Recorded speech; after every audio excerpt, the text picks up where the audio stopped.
আমি আছি এখন পাটগ্রাম উপজেলার শ্রীরামপুর ইউনিয়ন ঝালাঙ্গি বিওপির ঠিক পশ্চিম পাশে। জায়গাটার নাম হলো পকেট। আমার পিছনে দেখা যাচ্ছে এটা বর্ডার হলো মাথাভাঙ্গা বর্ডার এবং ডিস্ট্রিক্ট হলো কুচবিহার।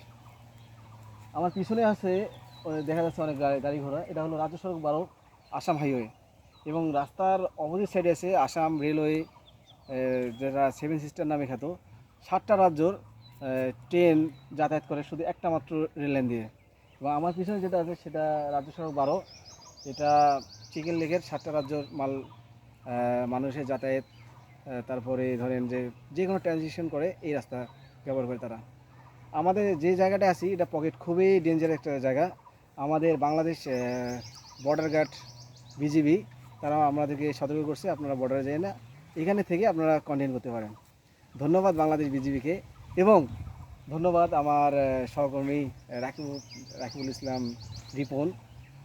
আর আমার যে ধান খেয়ে দেখা যাচ্ছে এটা হলো আউলিরহাট দাখিল মাদ্রাসা জমি জমা। এটা এটা আমাদেরই এবং আমার পিছনে ছিল চা পাতা, ওটা হলো ইন্ডিয়া। যাই হোক, এখন আমাদের মূল যেটা আমরা যেখানে আসছিলাম সেটা খুবই ডেঞ্জারাস জায়গায়, আমরা যাইতে পারলাম না যেহেতু এখানে বাধা আছে। ঠিক আছে, ধন্যবাদ। আর আপনাদেরকেও আপনারা আমার পাশে থাকবেন, ধন্যবাদ।